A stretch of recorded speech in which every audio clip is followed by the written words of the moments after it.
నమస్కారం. న్యాయసేవ కార్యక్రమానికి స్వాగతం. ఇవాల్టి మన అంశం ఆస్తి హక్కులు న్యాయ సహాయం. ఈ అంశంపై సలహాలు సూచనలు అందించడానికి మనతో పాటు ఉన్నారు 5వ అదనపు జిల్లా జడ్జి రంగారెడ్డి జిల్లా కోర్టు శ్రీమతి డి మాధవీకృష్ణ గారు, అలాగే న్యాయవాది నిఖిల్ తుపాకులు గారు. వారి విలువైన సలహాలు సూచనలు స్వీకరిద్దాం. జడ్జి గారు, ఆడపిల్లలకి కూడా తండ్రి ఆస్తిలో వాటా ఎప్పటి నుంచి వచ్చింది, ఎలా వచ్చింది? అయితే ఈ ఆస్తి హక్కులకి సంబంధించి మన భారతదేశంలో 1925లో ఒక చట్టం ఉందండి, ఇండియన్ సక్సెషన్ యాక్ట్ అంటారు. అయితే ఇది హిందూస్కి కానీ ముస్లిమ్స్కి కానీ బుద్ధిస్టులు జైన్ సిఖ్స్కి వీళ్ళకి అప్లై అయ్యేది కాదు. అయితే వాళ్ళందరికీ కూడా ఎవరి లోకల్ లాస్ వాళ్ళ ప్రకారము ఆస్తి హక్కు పంపకాలు జరిగేవి. అయితే హిందూస్ అందరికీ కూడా కామన్గా అప్లై అయ్యే చట్టం తీసుకురావాలన్న ఉద్దేశంతో 1956లో కేంద్ర ప్రభుత్వం వాళ్ళు హిందూ సక్సెషన్ యాక్ట్ అన్నది ఫ్రేమ్ చేయటం జరిగింది. అయితే దీని ప్రకారము తండ్రి స్వార్జితం ఆస్తిలో అతను చనిపోతే గాని వాళ్ళ డాటర్కి ఎలాంటి హక్కు ఉండేది కాదు. అలాగే వారసత్వ ఆస్తిలో కూడా ఆ డాటర్ని ఫిమేల్ కోపార్సనర్గా చేయలేదు. కాబట్టి ఈ సెక్షన్ ప్రకారము ఆర్టికల్ 14కి ఇది వ్యతిరేకంగా ఉంది. కాబట్టి కొడుకుతో పాటు సమానంగా డాటర్కి కూడా హక్కు వర్తింపచేయాలన్న ఉద్దేశంతో 1986లో మన రాష్ట్ర ప్రభుత్వం వాళ్ళు ఒక చట్టం అమెండ్మెంట్ చేయటం జరిగింది. దీనిని మనం ఎన్టీఆర్ చట్టం అని పిలుస్తాము. ఈ యాక్ట్ ప్రకారము ఎవరైతే 1986 కంటే ముందుగా మ్యారేజ్ అయిన వాళ్ళకి తప్ప, అట్లాగే 1986 కంటే ముందు పార్టీషన్ ఆస్తి జరిగిపోయిన ఆస్తిలో తప్ప మిగతా ఆస్తిలో డాటర్కి కూడా సమానంగా కొడుకుతో పాటు రైట్ ఇవ్వటం అన్నది జరిగిందండి. అప్పటి నుంచి 1986 యాక్ట్ తర్వాత కేంద్ర ప్రభుత్వం కూడా 2005లో ఈ ఇండియన్ సక్సెషన్ యాక్ట్కి కూడా సేమ్ అమెండ్మెంట్ చేయడం జరిగింది. సో ఈ అమెండ్మెంట్ 2005ది 2012, 2004 ప్రైయర్ అంతకుముందు ఏ ఆస్తి అయితే రిజిస్ట్రేషన్ ద్వారా కానీ పార్టీషన్ ద్వారా కానీ పంపకం జరిగిపోయి ఉంటుందో అందులో కాకుండా మిగతా ఆస్తి అంతట్లో కూడా అది స్వార్జితమైనా సరే వారసత్వం ఆస్తి అయినా సరే కొడుకుతో సమానంగా డాటర్కి కూడా హక్కు వస్తుందండి. ఇది 2005 నుంచి మనకి ఇప్పుడు కొడుకు ఇది మెయిన్ ఉద్దేశం ఏంటి అంటే డౌరీ ప్రొహిబిషన్ అన్నది. అప్పట్లో వాళ్ళు ఏమనేవారంటే ఆస్తి కట్నం ఇచ్చి పెళ్లి చేసాం కాబట్టి హక్కు ఎందుకు ఇవ్వాలి అని అంటూ ఉండేవారు. ఇప్పుడు కొడుకుతో పాటు వాటా ఇస్తే ఈ కట్నం అన్నది దురాచారాన్ని రూపుమాపాలన్న ఉద్దేశంతో ఈ అమెండ్మెంట్ చట్టం చేయడం జరిగిందండి. ఓకే నిఖిల్ గారు, అలానే ఒక ఇంటి యజమాని అకస్మాత్తుగా మరణించినప్పుడు అతని ఆస్తులు ఎవరెవరికి ఎలా చెందుతాయి? పిల్లలకి ఎలా వెళ్తుంది, భార్యకి ఎలా వెళ్తుంది? ఇంటి యజమాని వితౌట్ ఎనీ విల్ అలా చనిపోతే గనక మొదటిగా మనం గుర్తించాల్సిన విషయం ఏంటి అంటే ఆస్తులు 2 రకాలండి. ఒకటి ఏమో స్వార్జితమైన ఆస్తి, ఇంకొకటి యాన్సెస్ట్రల్ ప్రాపర్టీ అంటారు, తరతరాలుగా వస్తున్న ఆస్తి. ఇప్పుడు స్వార్జితమైన ఆస్తులను చూస్తే గనక ఇన్ కేస్ యజమాని ఏమీ రాయకుండా చనిపోతే గనక, విల్లు ఏమీ లేకుండా చనిపోతే గనక ఆ స్వార్జితమైన ఆస్తి ఏంటంటే హిందూ సక్సెషన్ యాక్ట్, హిందువుల వరకు చూసుకుంటే గనక హిందూ సక్సెషన్ యాక్ట్ ప్రకారం డివాల్వ్ అవుతుంది. అంటే హిందూ చట్టంలో సెక్షన్ 8 కింద ఏంటంటే క్లాస్ 1, క్లాస్ 2, క్లాస్ 3 హెయిర్స్ అని ఉంటుంది. సింపుల్గా చెప్పాలి అంటే క్లాస్ 1 హెయిర్స్లో ఎవరు వస్తారు అంటే పిల్లలు కానీ, భార్య కానీ, తండ్రి కానీ వీళ్ళందరూ క్లాస్ 1 హెయిర్స్కి వస్తారనమాట. సో కాబట్టి ఆయన చనిపోతే గనక మొట్టమొదటిగా ఎవరైతే క్లాస్ 1 హెయిర్స్ ఉన్నారో, ఫర్ ఎగ్జాంపుల్ కూతురు ఉన్నారు, డాటర్ ఉన్నారు, ఆర్ భార్య ఉన్నారనుకోండి, వాళ్ళకి డివాల్వ్ అవుతుంది అనమాట ఈక్వల్గా. అది ముస్లింలు అయితే గనక ముస్లిం లా షరియత్ యాక్ట్ వీటి ప్రకారం ఏంటి అంటే ముస్లిం లాలో ఫిక్స్డ్ షేర్స్ అని ఉంటాయండి. ఫర్ ఎగ్జాంపుల్ ఇన్ కేస్ ఆయన భార్య పిల్లలు లేకుండా ఉంటే గనక ఒక రకమైన షేర్ వస్తుంది, 1/3 షేర్ అలా వస్తుంది అనమాట. ఇన్ కేస్ పిల్లలు ఉంటే గనక 1/4 పిల్లలు ఎంతమంది ఉంటే దాన్ని బట్టి ఫిక్స్డ్ షేర్స్ ఉంటాయి తప్ప ఈక్వల్ షేర్స్ అనేవి ముస్లిం లాలో ఉండదు. క్రిస్టియానిటీలో చూసుకుంటే గనక ఈక్వల్ షేర్స్ ఉన్నా సరే, ఏదైతే ఫిక్స్డ్ షేర్స్ ఉన్నా సరే అందరికీ సమానంగానే వచ్చే ఛాన్సెస్ ఉన్నాయి. అదే ఇప్పుడు యాన్సెస్ట్రల్ ప్రాపర్టీస్ చూస్తే గనక అది పిల్లలకి తప్ప ఇంకెవరికి చెందదు. సో కాబట్టి ఇన్ కేస్ ఫర్ ఎగ్జాంపుల్ ఆయనకి యాన్సెస్ట్రల్ ప్రాపర్టీస్ ఉన్నాయి, ఆయనకి ఏదైతే షేర్ వస్తుందో వాళ్ళ బ్రదర్స్ వీళ్ళందరిని పక్కన పెట్టి ఆయన ఏదైతే 1/3 షేర్ వచ్చింది అనుకోండి యాన్సెస్ట్రల్ ప్రాపర్టీలో, ఆ 1/3 షేర్ని భార్య కానీ పిల్లలు కానీ వీళ్ళని ఈక్వల్గా సమానంగా వస్తుంది అనమాట. ఓకే, భార్యకి కూడా ఈక్వల్గా వస్తుంది. ఎస్. ఓకే, ఒక కాల్ తీసుకుందాం అండి. నర్సాపురం నుంచి విజయ నిర్మల్ గారు. హలో హలో విజయ నిర్మల్ గారు, నమస్తే అండి, చెప్పండి. నమస్తే మేడం. చెప్పండి. జడ్జి గారికి నమస్తే అండి. నమస్తే. సార్, ఆ తాతగారి ఆస్తి అండి, అది పూర్వీకుల ఆస్తి. ఓకే. అయితే మేడం, మా నాన్నగారు మా చిన్నాన్నగారు భార్యకు రాసిచ్చారండి, మా పిన్నికండి. ఓకే. మా నాన్నగారు తమ్ముడు భార్యకి 92లో రాశారు మేడం. ఓకే. అది రాసినట్టు ఇప్పటి వరకు మాకు తెలియదు మేడం.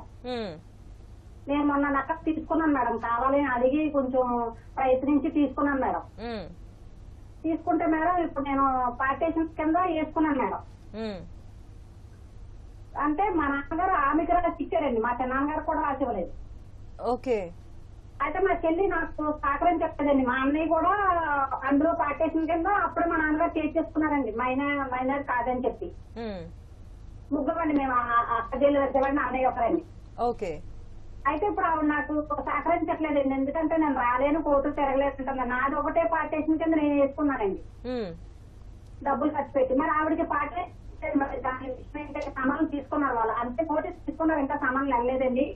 పార్టీ అయింది మొన్న అయింది. సరే, దానికి పట్టా భూములు మేడం, అన్నిటి పేరు మీద ఒక పట్టా భూములను నాకు ఏమని ఉంటే నాకు చెందుతుందో, అంటే నేను మొన్న లాస్ట్ వీక్ ఫోన్ చేశాను మేడం మీకు. అప్పుడు పట్టా భూమి కోసం కూడా ఇలా తెగలేడికి వెళ్తే వాళ్ళు చెప్తారు. ఇప్పుడు మీ నాన్నగారికి ఎంతమంది సంతానం అమ్మా? ఒక అబ్బాయి అండి, 2 అమ్మాయి అండి. ఓకే. అయితే మేడం పట్టా వాళ్ళు ఏమంటున్నారంటే, ఇది పట్టా మీ అన్నయ్యకి ఇచ్చారు కదంటే, ఉమ్మడిగా ఉన్నప్పుడు ఇచ్చింది, మీ అన్నయ్యకే వస్తుంది అన్నట్టు మాట్లాడుతున్నారు మేడం. ఏంటో నాకు అర్థం కాదు, దానికోసం ఏదైనా సలహా కావాలి మేడం. ఓకే జడ్జి గారు. అంటే ఇప్పుడు ఆ పట్టా ఎవరికి ఇచ్చారో వాళ్ళకి అది స్వార్జిత ఆస్తి అవుతుందండి. వాళ్ళకి దాని మీద అబ్జల్యూట్ రైట్స్ ఉంటాయి. ఆ పట్టాలో ఇంకేమైనా నిబంధనలు కనుక ఉండుంటే, అంటే ఇది అమ్ముకోవడానికి వీల్లేదు, వాళ్ళ ఫ్యామిలీ వాళ్ళ పిల్లలు అనుభవించాలి తప్ప అన్న కండిషన్ లాంటివి ఏమీ లేకుండా ఉంటే వాళ్ళు ఎవరికైనా అమ్ముకోవడానికి వాళ్ళకి సంపూర్ణ హక్కులు ఉంటాయి. అంటే ఇప్పుడు మనం ఆ పట్టా చూస్తే కానీ అది దాని మీద వీళ్ళకి వాళ్ళ పిల్లలకి హక్కు ఉంటుందా ఉండదా, అతను రాసిన డాక్యుమెంట్ ఏం డాక్యుమెంట్ రాశారో అది చెల్లుతుందా లేదా అన్నది మనం ఒక అభిప్రాయానికి రాలేము. ఆ పట్టా చూస్తే గానీ మనం చెప్పలేము. అంటే మేడం పట్టా భూమి కాదు మేడం, తాతగారు ఆస్తి అయితే పూర్వీకుల ఆస్తి. ఎవరమ్మారమ్మా ఈ ఆస్తి? అమ్మలేదు మేడం, మా చిన్నాన్నగారు వాళ్ళ భార్య నాన్నగారు రాయించేసుకున్నారు. ఏం డాక్యుమెంట్ రాశారండి? అంటే నేను ఇచ్చేస్తున్నాను నా పొలాస్తి అన్నట్టు అతను ఇచ్చేసారు. గిఫ్ట్ డీడ్ రాశారా, లేకపోతే వీళ్ళమ్మ రాశారా, లేకపోతే రిజిస్ట్రేషన్ చేశారా అమ్మా? రిజిస్ట్రేషన్ చేశారు మేడం. అమ్మ, ఇప్పుడు ఈ ఆస్తి వాళ్ళ నాన్నగారి పేరు మీద ఉంది అని ప్రూవ్ చేస్తే గనక మీరు ఆయన సొంతంగా ఒక్కరే అమ్ముకోవడానికి హక్కు ఉండదు. అది మీరు కోర్టులో గనక అది వాళ్ళ నాన్నగారి ఆస్తి కాబట్టి అది మీ వారసులకి హక్కు ఉంటుంది, అందరికీ ఈక్వల్ షేర్స్ ఉంటాయి. ఆయన ఒక్కరే అమ్ముకోవడానికి హక్కు ఉండదు. అదే మేడం లైన్ గా ఒకటి మేడం. చెప్పండి. చెప్పమ్మా. నలుగురు అన్నదమ్ములండి, అందరికి లైన్ గా ఉన్నారు మేడం ఇల్లు, అందరికి ఐదాలు ఉన్నాయి మేడం నా దగ్గర. అందరి పేరు మీద ఉంది అంటే అప్పటికే వాళ్ళ మధ్య ఏమైనా పంపకాలు ఏమైనా అయ్యాయేమో చూడాలమ్మా. అందరికి నలుగురికి, అంటే నలుగురు అన్నదమ్ములు ఒక ఇల్లు మా నాన్నగారికి. అయితే నలుగురికి వాటర్ ఉన్నాయి మేడం, మామూలు లైన్ గా వరుసగా లైన్ గా కట్టుకున్నారు మేడం, లేదు అక్కడ కట్టింది. సో ఇప్పుడు ఆవిడ డౌట్ ఏంటంటే అందరికి బాగా పంపకాలు అయిపోయాయి కదా, మళ్ళీ మా నాన్నగారు వాళ్ళ తమ్ముడు భార్యకి రాశారు అయిపోతే ఆయనకు వచ్చిన వాటా అది అతనికి అబ్సల్యూట్ రైట్ అయిపోతుందండి. ఆయన ఎవరికైనా ఇచ్చుకోవచ్చు. ఏ సంవత్సరంలో బాగా పంపకాలు జరిగాయమ్మా? 72 మేడం. 72. ఇక అప్పుడు ఇన్ని ఇయర్స్ అయిన తర్వాత క్వశ్చన్ చేయడం కూడా మరి అది చూడాలి, ఎవిడెన్స్ ని బట్టి ఉంటుంది. చాలా లేట్ అయింది కాబట్టి. అవును. మరో కాల్ తీసుకుందాం. హైదరాబాద్ నుంచి సురేష్ గారు. హలో, నమస్తే అండి సురేష్ గారు, చెప్పండి. నమస్తే మేడం. మేడం యాక్చువల్లీ ఒక ఆస్తి ఇదేంటంటే ఫ్యామిలీది మేడం. ఇది యాక్చువల్లీ మా నాన్న బ్రదర్స్ అంతా 4 అన్నదమ్ములు మేడం. ఓకే. నలుగురు అన్నదమ్ములు కలిసి కొన్ని వర్క్స్ అప్పట్లో అంటే వాళ్ళు చదువుకోలేదు నలుగురు కూడాను. చాలా వర్క్స్ చేసి అంటే నేను మేస్త్రి పని దగ్గర నుంచి చేసుకుంటూ వచ్చి నలుగురు ఒకే చోట ఉండి బాగా కొంచెం వెల్ ఆఫ్ అయ్యారు. దాని తర్వాత ఆస్తులన్నీ ఇంటికి పెద్దనాన్న పేరు మీద చేశారు చాలా వరకు, పెద్దనాన్న పెద్దమ్మ పేరు మీద. సో ఇప్పుడు ఏమైందంటే ఆయనకి పిల్లలు లేరు మేడం, ఆయనకి అసలు పిల్లలు లేరు. అయితే మా నాన్నకు మా అమ్మకి పుట్టిన ఇద్దరు, ఫస్ట్ పెద్దన్నయ్య అక్కడ పెరిగాడు, దాని తర్వాత రెండవ అన్నయ్య అక్కడ పెరిగాడు. దత్తత మాత్రం ఎప్పుడు ఇవ్వలేదు, ఎక్కడ కూడా ఇవ్వలేదు.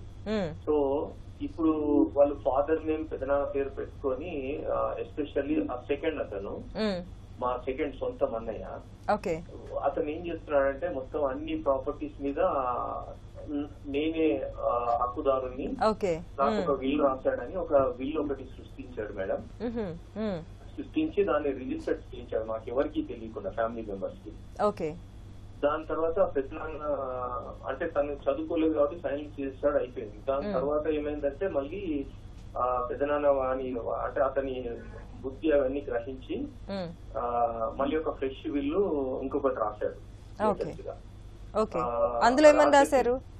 దాంట్లో నలుగురు అన్నదమ్ముల మేము, ఇది మాకు సంబంధించిందే, కాకపోతే నా ఒక తమ్ముడి బదులు అతని పేరు ఇప్పుడు నేను చెప్పదలుచుకోలేదు. అతను మా ఫాదర్ అంటే మా ఫాదర్ కి వచ్చే భాగాన్ని గాను అతను ఉంటాడు అన్న ఇదితో 4 భాగాల కింద రాశారు. ఇది కూడాను ఒకవేళ నేను గతించిన తర్వాత కూడా నాది మళ్ళీ మా 3 తమ్ముళ్ళకి చెందుతుంది అనేసి దాంట్లో పర్టికులర్ గా మెన్షన్ చేశాడండి. మెన్షన్ చేసిన తర్వాత ఇప్పుడు తను ఏం చేస్తున్నాడంటే నాది రిజిస్టర్డ్ ఇల్లు నాదే మొత్తం అని చెప్పేసి ఆస్తులన్నిటి మీద కొంచెం పెత్తనం చెలాయిస్తున్నాడు. అతని బుద్ధి ఎలాంటిదంటే ఆల్రెడీ ఫ్యామిలీ డిస్ప్యూట్స్ ఉన్నాయి అతనికి. ఇప్పుడు అందులో మీకు వాటా వస్తుందో రాదని మీకు డౌట్ అంతే కదండి? అవును మేడం, ఒకటి. దాని తర్వాత ఇంకొక విల్ మళ్ళీ ప్రజెంట్ చేశాడు మేడం. అర్థమైందండి, ఇంకొక విల్ కూడా రాశారని చెప్పారు కదా? లేదు, ఈ 2 కాకుండా తను ఏం చేశాడంటే ఇంకొకటి మా పెద్దమ్మ అంటే మా పెద్దనాన్న యాక్సిడెంట్ లో చనిపోయాడు. ఇది 2010 లో జరిగింది. తను చనిపోయిన తర్వాత పెద్దమ్మ ఇద్దరు అంటే తను బాగా బ్రెయిన్ షాక్ కి గురైంది. తనే అందరికి చెప్పాడు ఆమె మెంటల్లీ సరిగా లేదనేసి. చెప్పేసి ఈ వీళ్ళు పోట్లాడుతున్నప్పుడు ఎక్కడో వీక్ అనిపించింది కానీ మళ్ళీ పెద్దమ్మ ద్వారా మంచి మంచి ఐటమ్స్ ఏవైతే ఉంటాయి అంటే ఆస్తిలో మంచి మంచి ప్రాపర్టీస్ ఏమన్నా అవన్నీ నాకు సేవ చేస్తాను. అర్థమైందండి, సబ్జెక్ట్ అర్థమైంది అని చెప్పాడు. కాకపోతే ఇక్కడ మా నాన్న అంటే అతనికి కూడా కన్న తండ్రి ఇప్పుడు ఒకడే మిగిలాడు, 4 అన్నదమ్ముల్లో మా నాన్న ఒక్కడే మిగిలాడు, తను 3వ వాడు అనమాట. ఆయన కోర్టులో స్టేట్మెంట్ ఇచ్చాడు మేడం, నేను ఎవరిని కూడా దత్తత ఇవ్వలేదు, నా ఇద్దరు కొడుకులు నా దగ్గరే ఉన్నారు. ఓకే అండి, అర్థమైంది. సురేష్ గారు, ఆ బిల్లు వరకు వచ్చేసరికి ఏదైతే 2వ బిల్లు ఉందన్నారు మీరు, మొదటిది రిజిస్టర్డ్ బిల్లు కాబట్టి మీరు ఏం చేయాలి అంటే ఆల్రెడీ కోర్టు కేసు వేశారంటున్నారు కాబట్టి ఆ కోర్టు కేసు దేనికి సంబంధించిందండి? హలో, కాల్ కట్ అయినట్టున్నారు, చెప్పండి. ఓకే, సో ఆ కోర్టు కేసు దాంట్లో ఏం చేయాలి అంటే మనం మొదటిగా ఆ రిజిస్టర్డ్ బిల్ ఏదైతే ఉందో దాన్ని క్యాన్సిలేషన్కి అడగాలండి. ఎందుకు అంటే సిన్స్ ఇట్స్ రిజిస్టర్డ్ డాక్యుమెంట్ కాబట్టి మన 2వది ఆయన ప్రకారం వాళ్ళ పెద్దనాన్నగారు 2వ బిల్ చేశారు కాబట్టి ఆ మొదటిది వాయిడ్ డాక్యుమెంట్ కాబట్టి మనం అది చెల్లదు అని చెప్పి క్యాన్సిలేషన్కి అడుగుతూ దీన్ని రికగ్నైజ్ చేయమని కూడా అడుగుతూ మనము ఒక ప్రేయర్ అడగాలండి. ఆయన ఏదైతే సూట్ వేశారో మరి దాంట్లో ప్రేయర్ అడుగుతూ ఏంటంటే దీన్ని డిక్లరేషన్ అడగాలి. సో దీని డిక్లరేషన్ అడిగిన తర్వాత ఏంటి అంటే కాన్సిక్వెన్షియల్ మనం ఏం అడగాలంటే ఎవరైతే 4 ఉన్నారు అన్నదమ్ములు, ఇప్పుడు ఆయన ఎటు పెద్దనాన్నగారు లేరు కాబట్టి మిగతా 3లో వాళ్ళకు కూడా హక్కులు వస్తాయి అన్నట్టు మనం ఒక డిక్లరేషన్ అడిగితే దాన్ని బట్టి మన కోర్టులో వచ్చే ఆస్కారం ఉంటుంది. మరి కాల్ తీసుకుందాం అండి.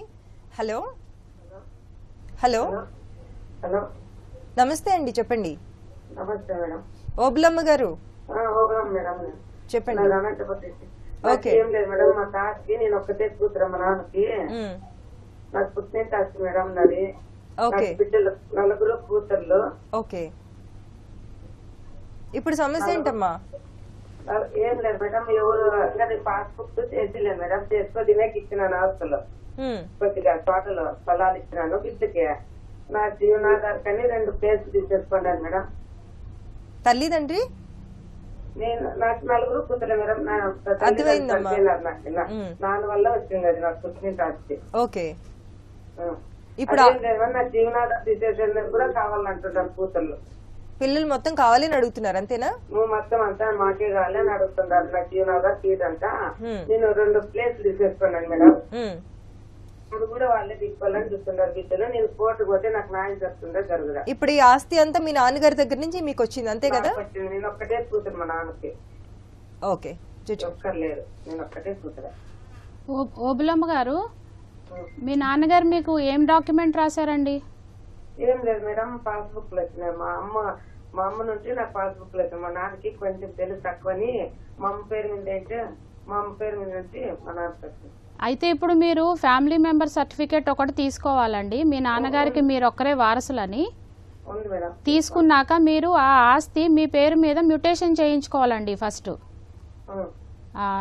రెవెన్యూ రికార్డ్స్ కానీ పంచాయతీ మున్సిపాలిటీ అయితే మున్సిపాలిటీలో ముందు మీ ఆ ఆస్తి అంతా మీ పేరు మీద మార్పించుకున్నాక దాని మీద మీకు సంపూర్ణ హక్కులు వస్తాయండి. అవి లేదమ్మా, అవి మీరు ఇవ్వాలంటేనే వాళ్ళకి ఇవ్వచ్చు.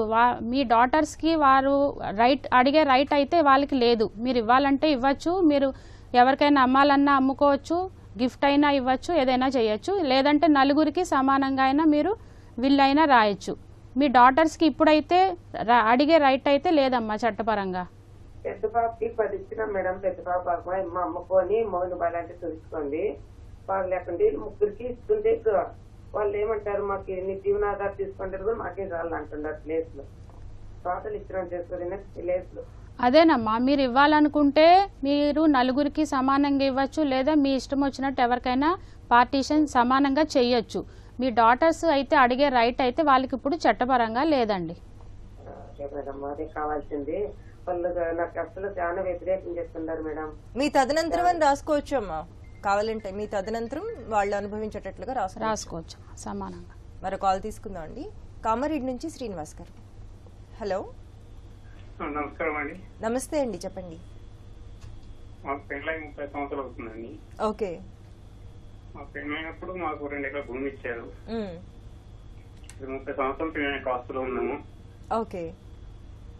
మీకు పట్ట చేయమంటే మా బామ్మర్ చేస్తలేదండి. ఓకే. మీ అలాగే సంవత్సరం జరుగుతున్నాం పట్ట చేయమని. పసుపు కుంకుమ కింద ఇచ్చారా అంటున్నాడు. అయితే దారి నచ్చే ముందు ఆయన కూడా ఎంఆర్ఓ అడిగిండు. ఓకే. మా చెల్లెకి ఇక భూమి ఇచ్చినట్లు చేయాలంటే కానీ సాగు చేసుకుంటుంది మాత్రం మీరే కదండి 30 సంవత్సరాల నుంచి.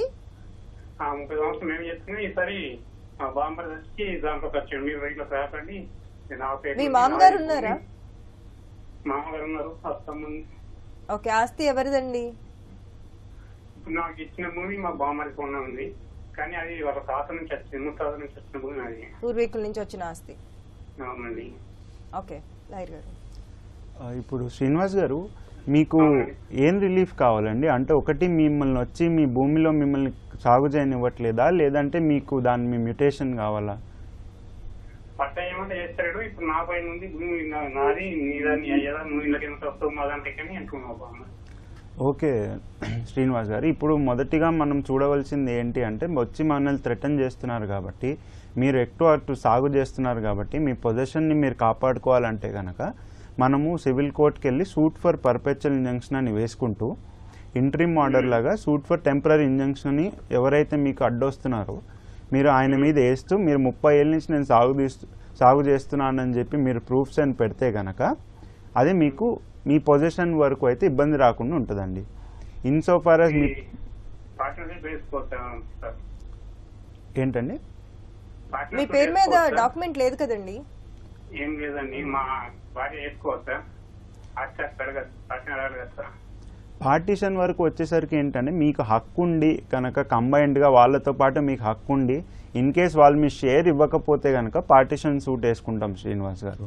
ఇప్పుడు మీరు చెప్పిన దాని ప్రకారం మీ పేరు మీద ఏం లేదు కాబట్టి పార్టీషన్ సూట్ అనేది నా ఒపీనియన్ ప్రకారం అంత అడ్వైజబుల్ కాదు.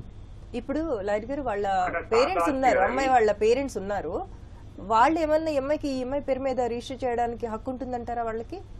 ఉంటుంది. పూర్వీకుల నుంచి వచ్చి ఆన్సెస్ట్రల్ పూర్వీకుల నుంచి వచ్చిన ప్రాపర్టీ కాబట్టి సిన్స్ తన కూతురే కాబట్టి వాళ్ళకి చేసే హక్కు ఉంటుందండి. కూతురు వరకు అయితే 3 ఎకరాలు ఇచ్చానండి ఆల్రెడీ. అలా పెద్ద కూతురికి 3 ఎకరాలు ఇచ్చారు, మాకు 2 ఎకరాలు ఇచ్చారు. ఇప్పుడు మాకు అది కూడా ఇవ్వమంటారు. ఇప్పుడు మీ మామగారు ఏమంటున్నారండి? మామగారిని భయపెడుతున్నాడండి మరి. గవర్నమెంట్ ఎంప్లాయీ ఆయన గవర్నమెంట్ సో ఎంప్లాయీ. జనరల్ గా లాయర్ గారు ఇప్పుడు పసుపు కుంకుమ కింద ఇచ్చారు అంటే అప్పటికప్పుడేమి రిజిస్ట్రేషన్ చేయరు పేరెంట్స్ కూడా, మన వాళ్లే కదా అన్నట్టు చాలా మంది నెగ్లెక్ట్ చేస్తూ ఉంటారు. అలాంటప్పుడు ఇలాంటి ప్రాబ్లమ్స్ అన్ని వస్తూ ఉంటాయి.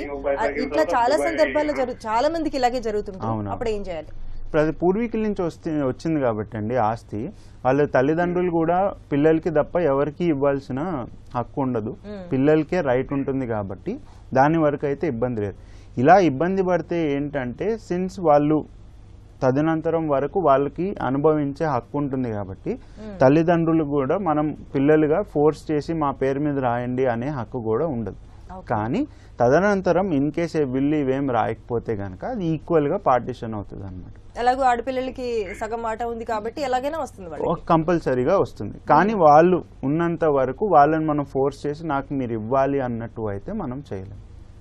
జడ్జి గారు ఏమంటారండి దీని గురించి? ఇప్పుడు ఈయన భార్యకి సమాన హక్కు ఉంటుందండి. వీళ్ళ బావమరిది ఇవ్వనివ్వట్లేదు అంటున్నారు కాబట్టి వీళ్ళ బావమరిదికి ఎలాంటి హక్కులు ఉంటాయో ఆ ఆస్తిలో శ్రీనివాస్ గారి వైఫ్. అవునండి శ్రీనివాస్ గారు, మీ భార్య వేయొచ్చండి అది ఆస్తి పంపకానికి దావా వేయొచ్చు, వేయొచ్చండి. ఒకసారి లాయర్ గారిని సంప్రదించి ఆ ప్రాపర్టీ ఎవరి పేరు మీద ఉందో ఒకసారి డాక్యుమెంట్స్ అన్ని వెరిఫై చేసుకున్నాక మీరు ప్రొసీడ్ అవ్వచ్చండి. మరో కాల్ తీసుకుందాం అండి. కర్నూలు నుంచి మదన్ గారు. హలో. నమస్తే అండి, చెప్పండి మేడం. యాక్చువల్గా ఏంటంటే మా తాతగారు 1916లో ఒక 3 ఎకరాల 63 సెంట్ల భూమి కొనుగోలు చేశారు మేడం. 1960లో అండి? అవును మేడం. చేసిన తర్వాత ఇప్పుడు రీసెంట్ గా రీసర్వే జరగడానికి ముందు వరకు అంటే మా పేరు మీద 3 ఎకరాల 63 సెంట్లే ఉంది. రీసర్వే జరిగినప్పుడు ఏం తెలియదంటే ఆ భూమి 2 ఎకరాల 90 సెంట్లే ఉంది యాక్చువల్ గా. అందులో తక్కువ వచ్చిన 70 సెంట్ల భూమి పక్క రైతు దగ్గర ఒక 30 సెంట్లు, ఆ పక్క రైతు అంటే ఆ పక్కన ఎండోమెంట్ వాళ్ళది ఉంది మేడం, వాళ్ళ దగ్గర 30 సెంట్లు ఉందని తేలింది. సో ఎండోమెంట్ వాళ్ళు ఏంటంటే వాళ్ళ దగ్గర వాళ్ళకు ఉండాల్సిన భూమిని ఉంచుకొని మిగతాది మిగులు భూమి కిందికి పెట్టామంటే అలా ఎక్కిచ్చేశారు. సో ఇప్పుడు ఏంటంటే ఆ భూమిని మేము తీసుకోగలమా, ఎలా తీసుకోవచ్చు? పక్క రైతు ఇవ్వట్లేదు, అలాగే ఎండోమెంట్ వాళ్ళు అంటే వాళ్ళకి వచ్చిన ఎక్స్ట్రా ఉన్న భూమిని ఏదైతే వదిలేశారో అక్కడికి వాళ్ళు అడ్జస్ట్ అవ్వట్లేదు. అంటే వాళ్ళు అక్కడ జరిగి ఇక్కడ ఇవ్వడానికి పక్క రైతు ఎండోమెంట్ వాళ్ళు కూడా ల్యాండ్ మాదే అంటున్నారు, అంతేనా? వాళ్ళు అన్నట్లేదు మేడం. వాళ్ళకి కూడా 3 ఎకరాల 63 సెంట్లే ఉంది, కానీ రీసర్వేలో 4 ఎకరాలు తేలింది. సో వాళ్ళకి ఎంత ఉండాలో అంత పెట్టుకొని మిగతాది ఇచ్చేస్తారు. మీరు ఏమన్నా కంప్లైంట్ ఇచ్చారా రెవెన్యూ వాళ్ళకి? చాలా సార్లు అర్జీలు పెట్టుకున్నాను మేడం. రీసెంట్ గా పీజీఆర్ఎస్ లో కూడా పెట్టాను. వీళ్ళు ఎంఆర్ఓల దగ్గరికి వెళ్తే ఆయన ఏమంటారు, మీరు ప్రస్తుతానికి ఎంజాయ్మెంట్ లో ఉండేది ఇదే కదయ్యా, అంటే మిగిలిన భూమి ఉంది కదా సార్, మా భూమి అక్కడ ఉంది, అప్పుడు ఎలా కొలుచుకున్నారో తెలీదు, ఇప్పుడు సరి చేయొచ్చు కదా సార్ అంటే అలా చేయం, మీరు కోర్టుకి వెళ్లాల్సిందే అంటున్నారు మేడం. సో ఇది అంటే కోర్టులో పరిష్కారం అవుతుందా లేకుంటే అలా అని? ఇలాంటి కేసెస్లో ముందు తహసీల్దార్ ఆఫీస్లో మనం ఒక అప్లికేషన్ పెట్టుకోవాలండి. చలానా కట్టాలి, ఇంత ఫీ ఉంటుంది. మా డాక్యుమెంట్లో ఉన్న బౌండరీస్ ప్రకారము సరిహద్దుల్ని కొలిచి మాకు అప్పజెప్పండి అని ఒక అప్లికేషన్ పెట్టుకుంటే తహసీల్దార్ గారు సర్వేయర్ని పంపిస్తారు. వాళ్ళు మన డాక్యుమెంట్స్లో ఉన్న బౌండరీస్ ప్రకారము కొలిచి మనకి హద్దులు చూపించి ఆ పక్కనున్న నైబర్స్ ల్యాండ్ ఓనర్స్కి కూడా నోటీస్ ఇచ్చి మనకు అప్పచెప్తారు. ఒకవేళ తహసీల్దార్ ఆఫీస్లో గనక మీకు ఈ పని కాకపోతే మనం సివిల్ కోర్టుకి వెళ్ళి ఒక దావా వేసుకొని ఒక కమిషనర్ని, అడ్వకేట్ కమిషనర్ని అపాయింట్ చేసి with the help of surveyor మాకు మా ల్యాండ్ ఎక్కడుందో కొలిచి మాకు అప్పచెప్పండి, బౌండరీస్ ఫిక్స్ చేయండి, పక్కనున్న వాళ్ళు ఎవరైతే మన ల్యాండ్ ఆక్యుపై చేసుకున్నారో వాళ్ళని కూడా పార్టీస్ కింద చేయాలి, వాళ్ళకు కూడా నోటీస్ ఇచ్చి ఎంతైతే మన ఎక్సెస్ వాళ్ళు ఆక్యుపై చేసుకున్నారో అది మనం రికవరీ ఆఫ్ పొజిషన్ కూడా అడగడానికి అవకాశం ఉంటుంది. మేడం పక్క వాళ్ళు ఏంటంటే వాళ్ళు అంటే అమ్ముకోవడానికి ట్రై చేస్తున్నారు, వాళ్ళని అలా ట్రాన్స్ఫర్ అయిపోతే అలాంటి కేసెస్ లో మీరు ఇమ్మీడియట్ గా సూట్ వేసుకొని వాళ్ళు ఫర్దర్ గా సూట్ డిస్పోజ్ అయ్యే వరకు ప్రాపర్టీ ఎవరికి అమ్మకుండా ఉండడానికి మీరు టెంపరరీ ఇంజంక్షన్ అడగడానికి అవకాశం ఉంటుందండి. Okay okay madam. మరో కాల్ తీసుకుందాం అండి. హలో హలో, నమస్తే అండి. నమస్తే అండి, చెప్పండి. నేను శంకర్, హైదరాబాద్ నుంచి మాట్లాడుతున్నాను. శంకర్ గారు చెప్పండి. మా తాత లాస్ట్ 1960లో మా తాత చనిపోయారు. ఓకే. ఆయనకి ఇద్దరు కొడుకులు, ఇద్దరు కూతురు. నేను కూతురు వాళ్ళ కొడుకుని. వాళ్ళ కొడుకులకి 2 ఎకరాలు ఉంటే ఇద్దరు కొడుకులకి ఎకరం చొప్పున సెపరేట్ ఇచ్చుకున్నాను. అయిపోయిన తర్వాత చేసుకున్నాను సెపరేట్ గా. అది రెవెన్యూ రికార్డ్ లో ఉంది. 2 ఎకరాలు కొడుకులకి ఇచ్చేసారు అంటున్నారు, అంతేనా? 2 ఎకరాలు కొడుకులకి ఇచ్చేసారు. కొడుకు ఎవరికి వాళ్ళు చేసుకున్నారు.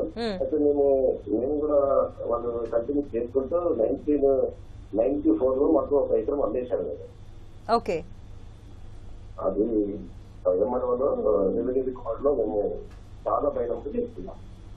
లాయర్ గారు, అయితే ఇప్పుడు వాళ్ళు 94 తర్వాత చేసిన తర్వాత 2005లో ఆయన ఎక్స్పైర్డ్ అయిపోయారు.